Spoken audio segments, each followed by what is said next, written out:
What's up, guys? This is a how to replace your front control arms on a 2010 Mazda 3.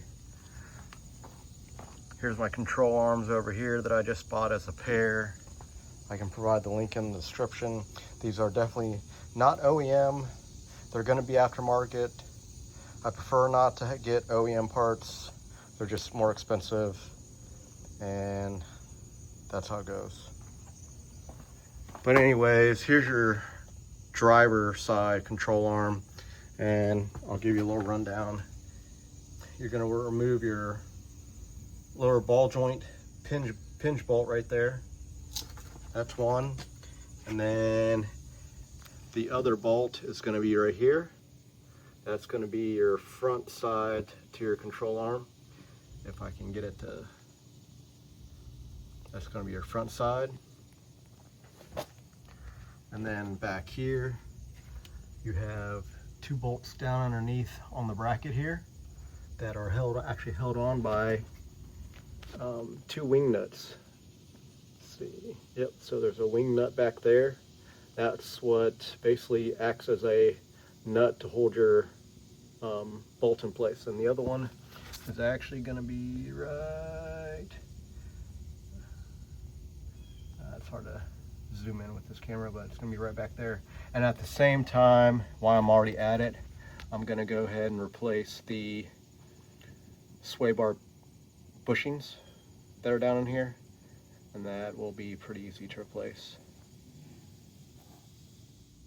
So once you get your pinch bolt out, you can use a few different tools of your liking. I am deciding to use just a crowbar style. You can use a hammer, and what you're going to do is you're just going to stick it down underneath the or above the ball joint here. We'll see if we can get it to actually come out.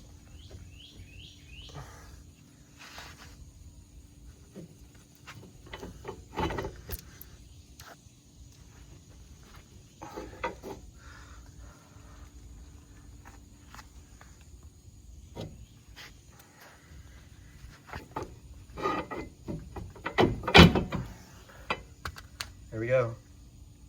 Now, I had already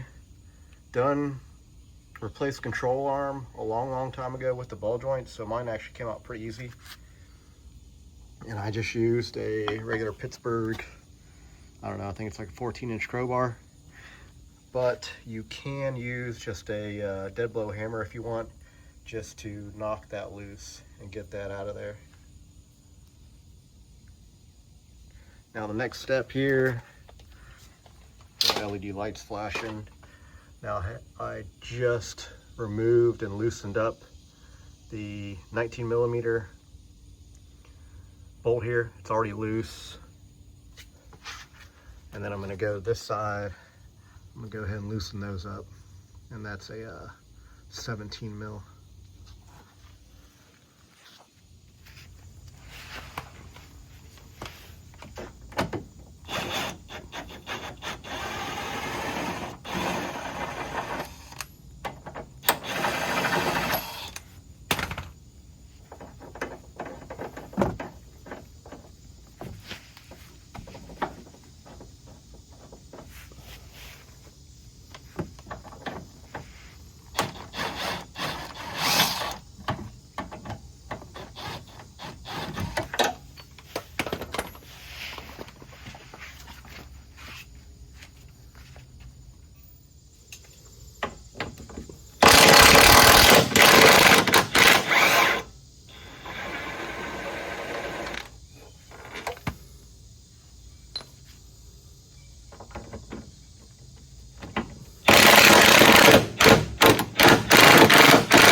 Now once you get those 3 bolts off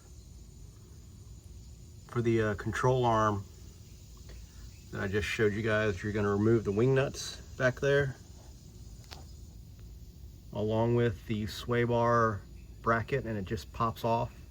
And then you have your split bushing for your sway bar, and those just come off. Now I found the easiest way to get this bushing off is with the crowbar, if you have one. And basically you're just gonna wedge it up in there and just slowly pry at it. It's popping off now. I don't know if you guys can see that or not.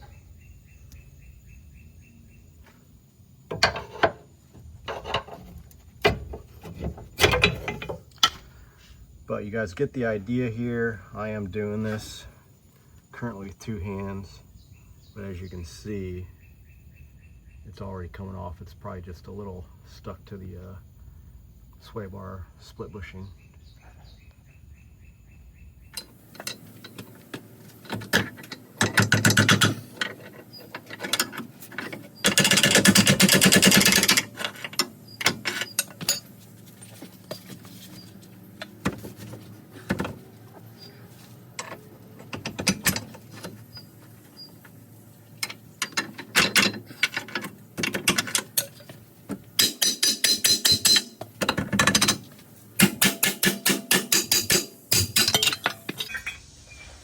There we go.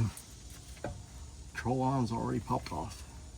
You can spray a little bit of WD-40 or some type of bolt loosener underneath so that this will slide out better. But when you're done, make sure you clean all that off so it doesn't cause any other problems once you insert the new control arm.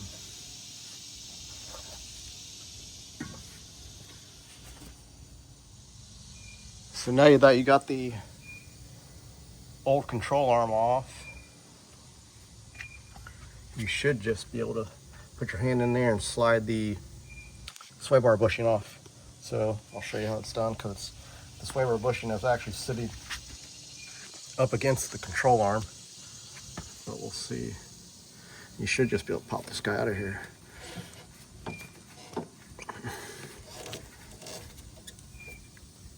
Like I said, I'm doing this with one hand and holding the camera here, so, but you guys get the idea. And then bushing pops out.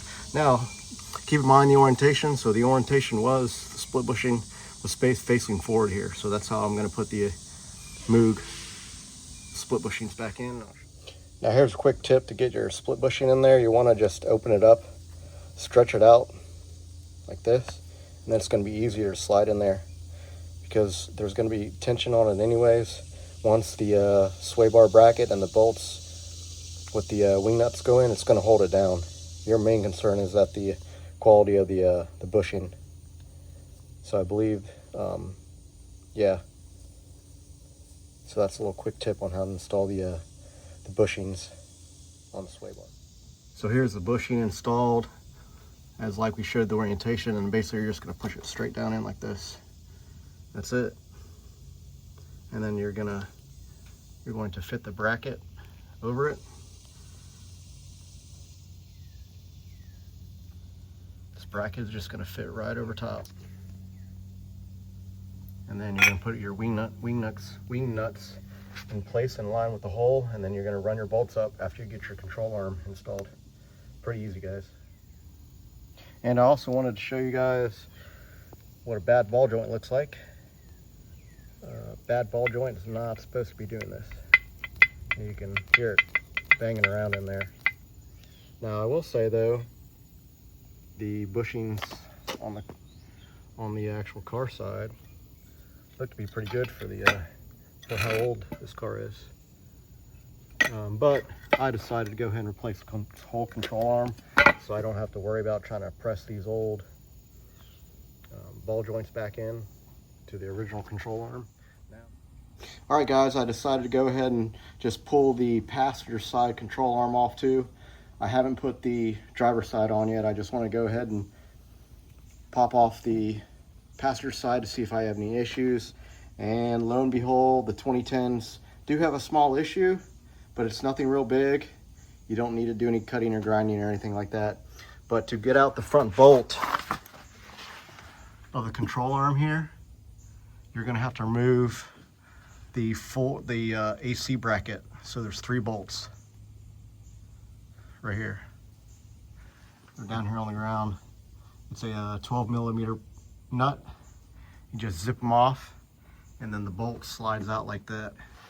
But I just wanted to also make note, the bolt barely fits. So I went ahead and popped the bolt out just to see if there's any fitment issues. I was really hoping I did not have to need to take off the air conditioning pump, which the air conditioning pump is pretty easy to pop off anyways. But I did not want to have to take off the new belt. I put a brand new stretch belt on about a month ago. I did not want to have to take that off, put it back on. But the bolt itself does pop straight out. And I can try to get a better view of that for you guys.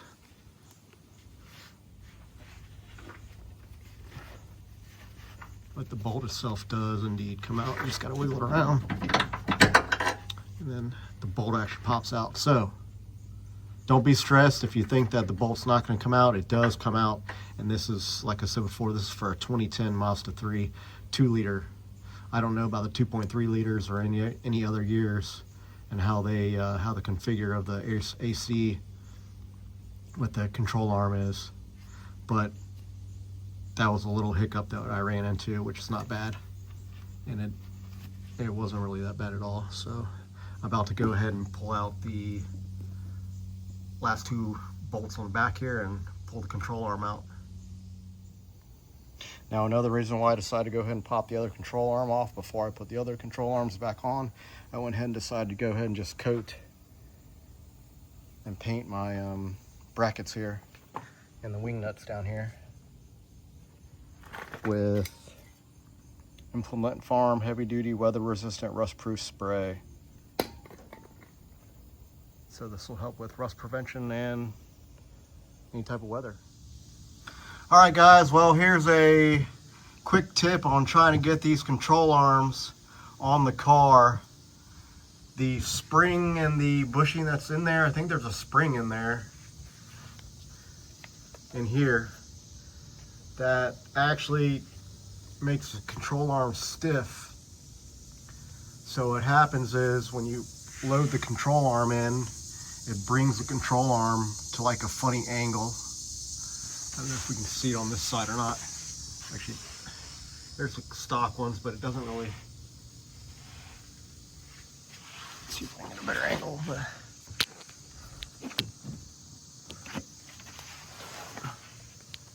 so the stock control arms, they kind of fall down in place because they've been worn in. Now the new ones I bought, Detroit axle, they actually angle up, because if you don't take off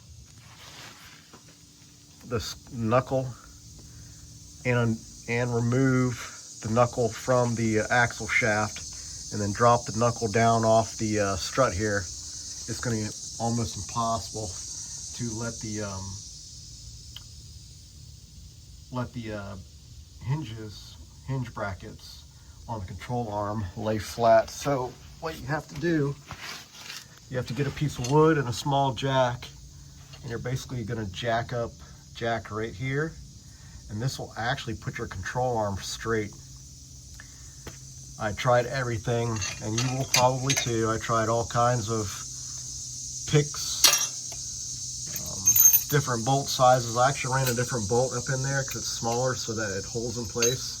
I believe that's a 3/8, and you can do that just to hold it in place. But I tried many different style of punches, picks, and it was just way too tough to hold everything in place. Now I believe currently that the hole is actually lined up. I don't know if we can see that or not. There we go. So the hole has a little bit of a metal up top there, but it's pretty open.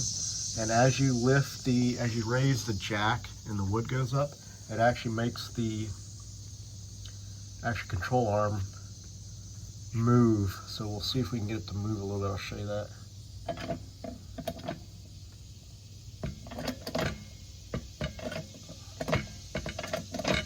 So you see how the hole just kind of opened up, so it's perfect for the bolt. And that's basically what you're going to have to do here, is use a jack and try to get the control arm bracket to frame as parallel as possible, because it's so stiff that it doesn't, when you install it, it basically installs at a upward angle and you can't get the bolts through. So now that you can see, I do have one of the original bolts in. I still have the 3/8 on that side just to hold it in place. But if you take a look here, we can get a good picture or video. Actually, there it is right there. The bolt did go through. That's the bottom, pretty much a frame style washer. It's a solid piece that goes all the way across. And then once you get those bolts in, or sorry, that's not the frame, my bad. That's the top of the control arm. So now I'm going to go ahead and remove the other 3/8 bolt over here. You guys can see that or not. I'm going to remove that. And then should be good to go to put the strut bushing bracket back on and put the front bolt back in here, and then put the ball joint back in the knuckle. Now I also wanted to caution anyone that doing this is a little risk to it. You got to be careful because this wood could spring out. So you want to make sure you have your wood pretty much centered onto the control arm here down below, because if it's crooked, it could pop out under tension. It could pop out towards you, or it could pop out away from the car. It could be pretty bad. So just be wary when you jack the piece of wood up here for tension. You could also lay it flat if you had a bunch of 2x4s, but I chose to do it vertically so that I would have access to the bolt here. You could have an actual 2x4 cut down instead of, I believe this is a 6x2, sorry. So, but if you actually had 2x4s and laid them flat, it'd probably be much safer. All right, guys, you will have to do the same side or same thing to the other side. I actually grabbed the smaller 2x4 here that's cut down. You will have to jack it up. Jack up that piece of wood on your floor jack here, and then you're gonna have to use a rubber mallet or some sort and hit it on this side to line up the bolt. So my bolt's already lined up, and like I said, this is the air compressor side. My bolt's already lined up right there and it's already threaded. And then once you get it going, just keep them loose until you get your sway bar bushing bracket and bushing back on, and then I would go ahead and tighten everything up. But yeah, keep everything loose keep all the bolts loose before you do that. And now if you notice, my bolts are actually ran all the way up. I did that so I could just keep them in place, but what I'm going to do is I'm going to thread the bolts down just far enough so I can get the bracket on, and then I can slip the wing nuts over and then just let it come on down. So now you're just going to go ahead and slide your bushing down. It's kind of hard to do it with one hand here, but we'll see how it goes.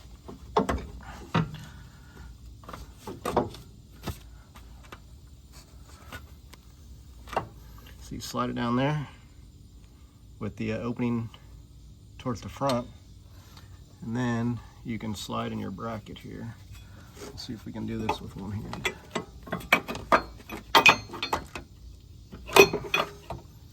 Kind of hard to do with one hand, but let's see.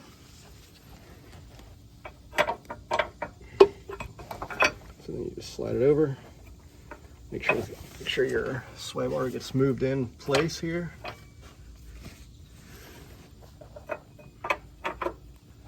Now, if you guys can see that or not,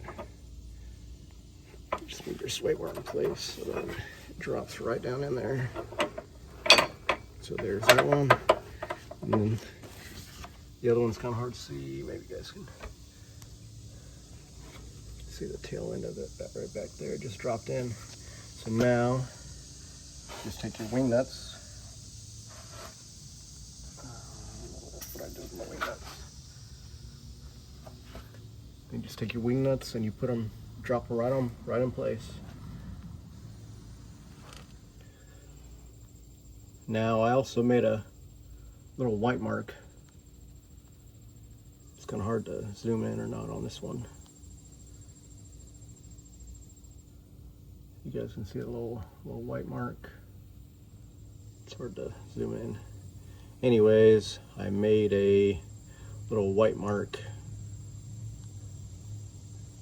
where the sway bar bushing is supposed to, and there's a little tiny white mark that goes vertical, and that's where you're going to line up your sway bar bushing right there. So before you remove the original sway bar bushing, make sure you leave a little white mark, which I should have mentioned that in the earlier part of the video, before you remove the sway bar bushing. Now once you get your wing nuts and your bolts tightened down, as you can see in there, it's kind of hard to see, but you guys get the idea. Then you're gonna come over here. You actually are going to add some anti-seize to the ball joint here, and then you're basically just gonna pop it in place and then put the bolt in, tighten it down to spec, and then that's it, it's done.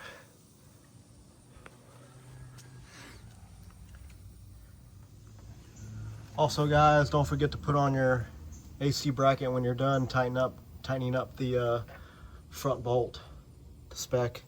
And then there is the ball joint already in with a new through bolt. And then everything should look like this here. We can get a better idea. There's your wing nuts down there. Kind of hard to see, but there's your wing nuts.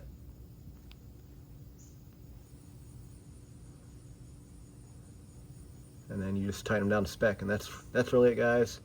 And then maybe you can get a good picture. Then you have your sway bar bushing in there along with the wing nuts. And that's essentially it. So the passenger side is done, and the driver's side should be a lot easier now that I know how to get the rear bolts to properly line up on the back side here. So anyways guys, hope this helps, and let me know how hard and how easy you guys did this install. I've seen some YouTube videos that look pretty easy, but some parts are a lot tighter from the factory, depending on which replacement parts you do choose. Also to note, make sure you put anti-seize on all the bolts, on all the threads, so that next time if you end up having to replace a bolt on the control arm again, or bolts in general, that you will have very little rust, or at least a little lubricant on the threads for next time.